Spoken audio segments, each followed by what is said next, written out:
Greetings from eMedi News and Heartcare Foundation of India. Welcome to our show, Chat with Dr. KK. Today we are going to have a chat with Professor Dr. M Khalilullah, who is a recipient of Padma Shri and Padma Bhushan both from the Government of India, who has been a Director Professor and Head of Department of Cardiology at GV Pant Hospital, and now he runs his own, he is a Director and Senior Consultant Cardiologist at the Heart Center. Cardiology is incomplete. Any journal, national or international, any conference in cardiology is incomplete without presence of Dr. Khalilullah. Welcome to our show. Thank you, KK. In 1975, I joined my medical college. When I was right in my medical college, my first exposure with you was when the conference was in Nagpur. Right. And at that time, one of our cardiologists, we lost him while he was attending the conference. And at that time, I saw your charisma. I came back to Delhi. And in fact, let me confess, you were one of my role models. I watched you closely getting Padma Shri, getting closely Padma Bhushan, and you were one of my role models at that particular moment.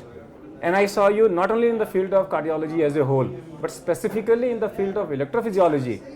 I mean, I can say you are the pioneer in introducing that in the field. Just give me the history of electrophysiology in the country. KK, the area of electrocardiology and arrhythmia was my passion right from the days I was a student in Nagpur Medical College doing my MD in medicine. I was given a topic of presentation by Professor Jane Berry, who is the professor and head of medicine in Nagpur Medical College on cardiac arrhythmias. I went through 2 large volumes of books by Cards and Pick, in which the genesis and the diagnosis of cardiac arrhythmias was discussed, and we used to have a kind of a weekly get-together of friends on a bunch of oranges and groundnut to see hundreds of ECGs together. There's a passion to learn electrocardiology. And when I was there, we used to have sometimes very fierce discussion amongst ourselves whether this is a VT or SVT. And because the treatment of the 2 conditions was entirely different. So we were feeling very helpless because I didn't have any approach to get into the heart that time, because there was nothing available that time. So what I did was I developed a small device with my own funny ideas in my mind. I took a rice tube, put a wire through that, took it out and put the other end inside the rice tube again, and marked it E25, E35 and E45, put through the mouth into the esophagus and record the potentials of the left atrium and the left ventricle from inside very close to the heart. That is esophageal ECG. So one could differentiate between a VT and SVT. If you got a PVA before the QRS complex is wide, is SVT. If there is AV dissociation, it's a VT. So why it disappeared? Why it did not become like an established practice? Yeah, I'm telling you. So when I did that, I proved some of my classmates that they were wrong and I was correct, and the pleasure out of it was so enormous.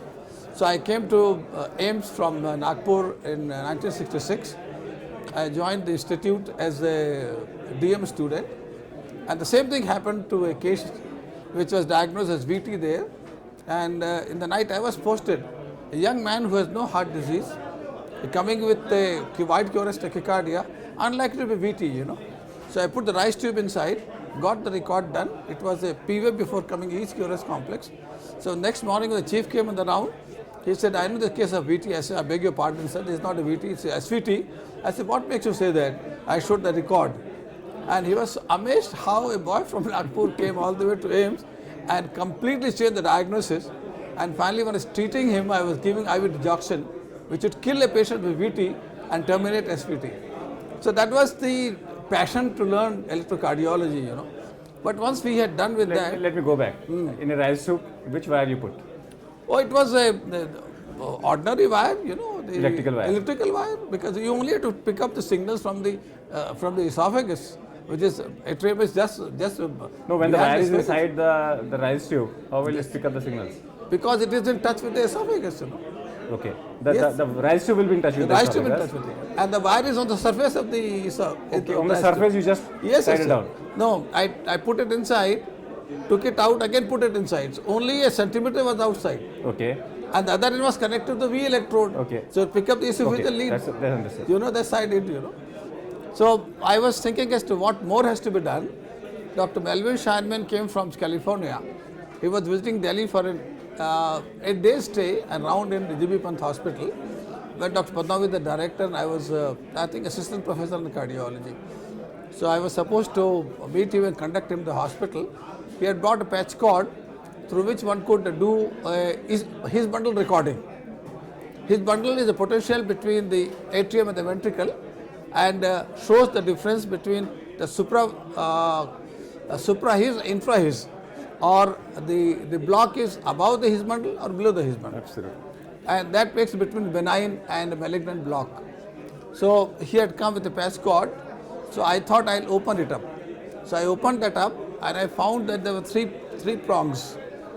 The two wires had to be put on the two ends and a ground electrode. When I opened it, I found both the wires were soldered to only one pole. I realized this is wrong. So you won't believe I went to Chandni Chowk.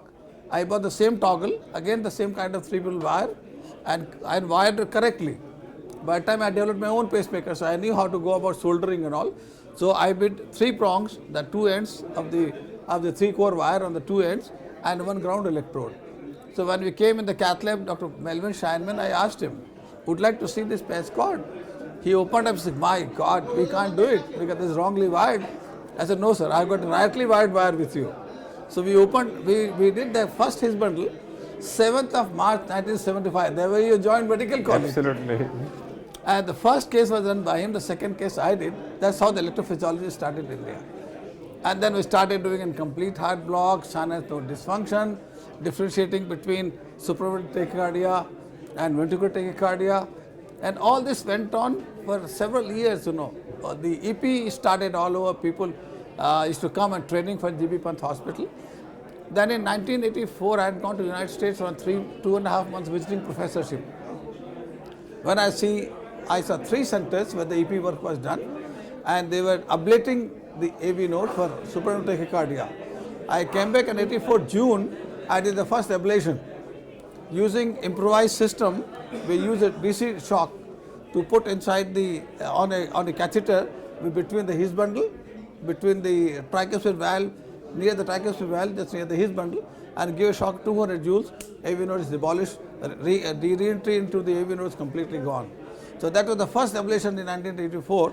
That started the treatment of heart diseases by intervention technique. First intervention, I must say, was this. Then we did ablation of several patients with Wolff-Parkinson-White syndrome, AV nodal re-entry tachycardia, etc. That went on for several years. Then after that, I started doing surgery of the Wolff-Parkinson-White syndrome. So we did do open heart surgery. On the surface of the heart, we used to map it out by handheld electrode. One was the reference electrode. The second electrode is to go on the surface of the heart. We used to mark out the timing and find out the earliest point of activation in the ventricle. And there we used to give incision and ablate the accessory pathway and re-entry is abolished. In this we had great help and assistance from Lawrence German from Duke University Medical Center, North Carolina. Then we had Graham Bennett from London. Then we had Dr. Penn who came from Holland. So we had visiting faculty who helped us establish cardiac surgery, arrhythmia surgery for the first time in the whole of Asia, in fact. And that went on till we discovered that RF ablation is possible now. So RF ablator was available. It's the same thing like a diathermy 50 cycle thing, but it's specially designed to ensure that the heart is not damaged. And that came into the picture, and that completely took over the management of cardiac arrhythmia. Today I am very happy to see that so many centers all over the country. That was the only center in the country where the EP and RF was done. Several people came for training in this center, and keeping the same thing in mind, I designed an arrhythmia center there, the only hospital which had this arrhythmia center in GB Pant Hospital. And then now I see at least 25-30 centers all over the country where the EP is being done regularly. And some of the young generation done so well, I feel proud of each one of them, and it makes our country proud. So that we have now method of correcting cardiac arrhythmias, some very potentially lethal arrhythmias leading to sudden cardiac death. We could also now diagnose between the benign and malignant heart blocks. We can diagnose patients who have sinus node dysfunction and patients who are potential to go into sudden cardiac arrest well before time and give them therapy which can save their life. And the advantage of this kind of treatment is RF ablation is in about 95 to 97%, this is complete cure. It's complete cure for life. No drug is required. The patient back to normal activity, normal life, unlike recurrence in many other conditions. So from history, let's come back to academic. Let's just enumerate the conditions where a family physician or a physician should refer it to a electrophysiologist, a EP person. The one is, you said, is a patient with blocks. Yes. So which patient with blocks should be referred? I tell you, any patient who comes with syncopal attack. Syncopal. So one is syncope, needs an evaluation. It needs an evaluation. You should see the sinus node function. You see the AV node conduction time. You know the AH and HV interval.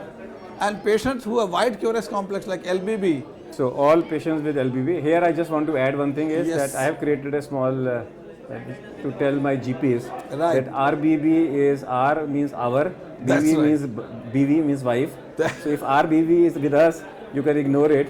But if your BB is L means left, अगर आपकी बीवी आपको छोड़ के चली गई, don't ignore it. But if there is an RBB with left entry hemi block. Yes, RBB बीवी मेरे साथ है लेकिन दूसरे के साथ देख रही That's है. right. So if you have LAH with RBB, he is the case to study further. Absolutely. If you have LPH with RBB, he is again a case to see. If the RBB with a long PR interval, he is a suspicious zone. You should find out what is the So delay like, one is syncope, second is a QRS duration which is more. which is more. Third, And patients who come with bradycardia, so lower heart rate, Lower heart irrespective rate. of the cause. irrespective of the cause, all these patients you must study. Today, a lot of people talking about inappropriate sinus tachycardia. Right, right. As long as ivermectin has come, is this entity common? That's right. It's common. It's very common in younger age group, especially in the adolescents, who are exposed to a whole lot of stress, and they have to compete with in life. This happens, and this sometimes caused by sinoatrial re-entry. It's a relatively unknown condition, but if you can diagnose, it can be permanently corrected also. Mostly these things this is done by multiple cups of tea and coffee to be taken a day, and use of tobacco and some of these stuff like pan bar and so on, which these boys are exposed to, and they sometimes they like to overdo. They're working 14 hours a day, 16 hours a day, sedentary life, sitting at the computer for a long time. So all these things they get cumulated. For ablation, the indications are like Like narrow QRS tachycardia, narrow QRS tachycardia, wide QRS tachycardia, wide QRS tachycardia, VTs. VPCs which are not controllable by ordinary drug therapy. What about atrial fibrillation? Now atrial fibrillation also being ablated very successfully. Although it's a complex technique to going to the transeptally into the pulmonary vein and ablate the pulmonary vein, osteum the pulmonary vein is now being done, especially in the prevention of stroke. A stroke is becoming a very common condition now in elderly age group who go a new to epidemic of the fibrillation. society. New epidemic society. In fact, I think as the age advancing and lifespan of the people in our country is increasing, this is the new front is opening up now. So atrial fibrillation with stroke is a deadly combination. This is a common precursor of a stroke is atrial fibrillation.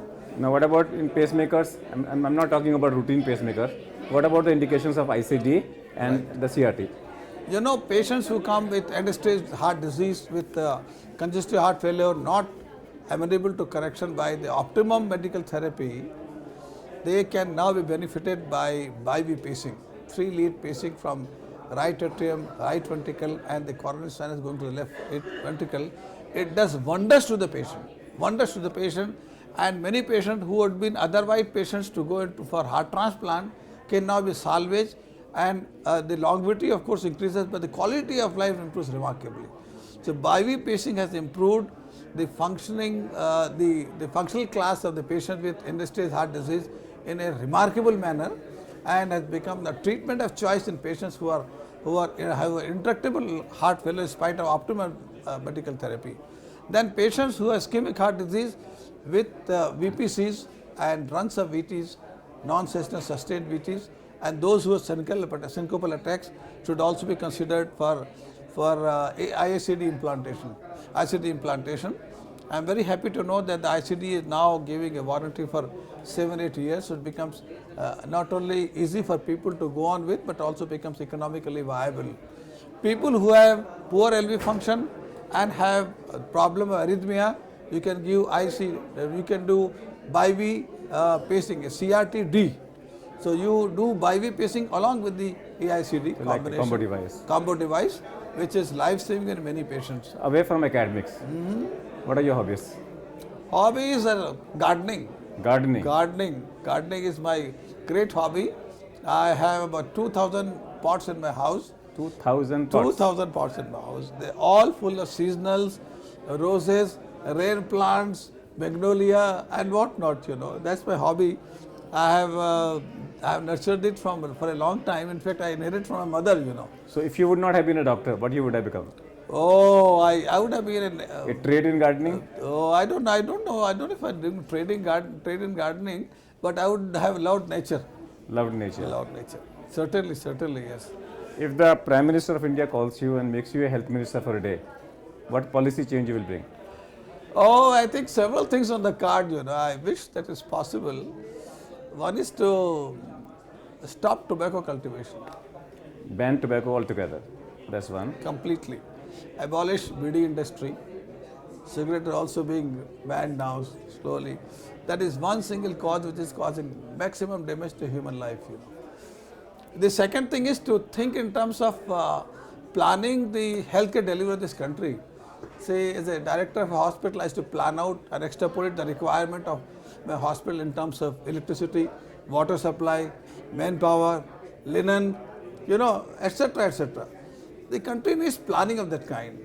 With the aging population, you need to, how many doctors you need now? So you are happy that at least the government has banned gutka in the many states? I'm very happy. It should be permanently banned, So is tobacco in all forms.